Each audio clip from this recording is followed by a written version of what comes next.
This will be a recap of the month of January, including compensation and loads, coming up.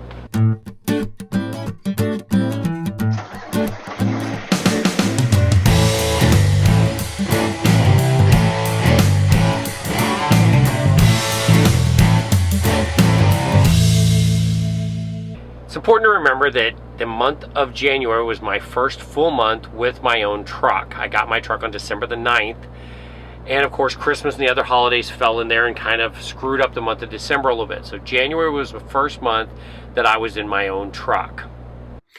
The first week of January, it ended on January 4th, 2020. I only had 3 runs. If you'll notice, I was in unit number 7003. This is before I had the breakdown where they had to move me into truck 7006. I actually end in Weedsport, New York, which is where the breakdown happened. So I had 3 runs. I went from Duluth, Georgia to Cherokee, Alabama, from Cherokee, Alabama to Saratoga Springs, New York, Little Falls, New York to Weedsport, New York. My mileage for this week was 116 empty miles, 1,559 loaded miles, which comes to a total of 1,675. Definitely not a good week. My gross earnings on that was $526.20 taxable and $167.50 per diem. That comes to a total of $693.70. These first 2 weeks in January are one of those examples of bad weeks that you can have. This is the week ending January 11th, 2020, and I had moved to truck 7006, and by the time I got to Georgia, the truck had a problem on the dash saying it was going to derate. So I was forced to move to a regional truck. So I had 2 breakdowns, a breakdown in New York and a breakdown going to Georgia. They gave me breakdown pay, which was $373. They had put me in a motel. But anyway, my mileage wound up being 236 empty plus 971 loaded for a total of 1,207 miles. Very, very bad week, which will bring my average down. And the dollar-wise, it was a $686.82 taxable, $120.70 per diem for a total of $807.52. This time when I broke down, I was in Cartersville, Georgia, which is one of our terminals that happens to have a lot of trucks. It was a regional truck, 7861, and I moved to it. If you'll notice, the first and last loads are in truck 7006, which is my own truck. This week I had 284 empty miles, 3,059 loaded miles for a total of 3,343, which is definitely respectable. It brought me $1,151.62 taxable and $334.30 per diem. Truck 7861 was a regional truck, a much smaller truck, and it's also the truck that I nicknamed Deer Slayer. Look for a link to the video up above. Nothing like borrowing a truck for a week and bringing it back damaged. All right, the last week in January ended 1/25/20, and that particular week I only had 2 loads. This is because I went to home time. This was a week that I went to home time, and when you go to home time, it is going to affect your pay. You are going to wind up with less. It's just one of those things that happens as a family man in trucking. There were only 2 runs, 129 miles empty plus 1,784 miles loaded for compensation of $522.38 taxable, $191.30 not taxable. That's $713.68.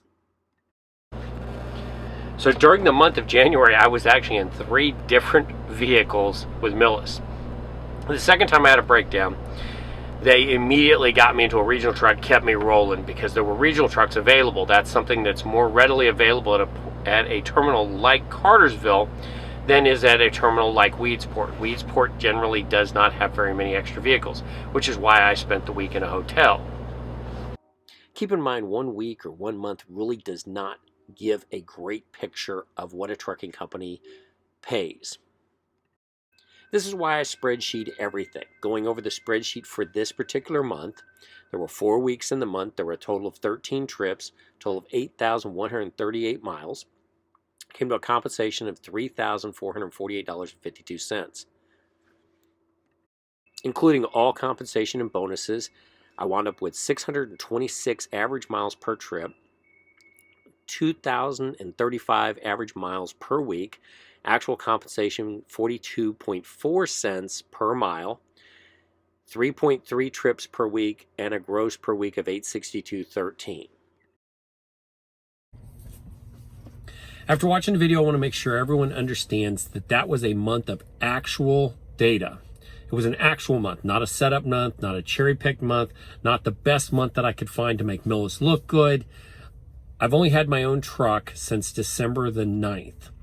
So December was not a good month to use as a actual month because I took Christmas off. I was in my trainer's truck part of the month. There were a lot of things that made that not a great month to use as an example month. In January, it was far from a good month. I had a vehicle breakdown, which put me in a hotel for 5 days.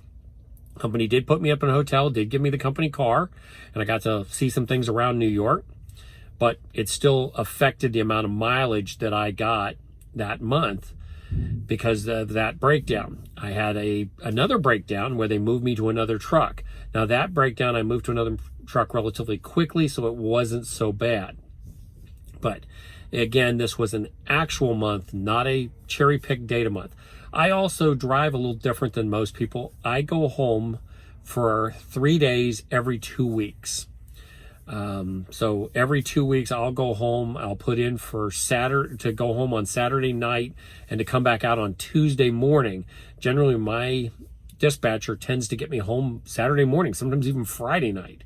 So I wind up being off Saturday, Sunday, and Monday. And so those 6 days in a month, and sometimes more depending on how the weeks fall, can really affect my numbers.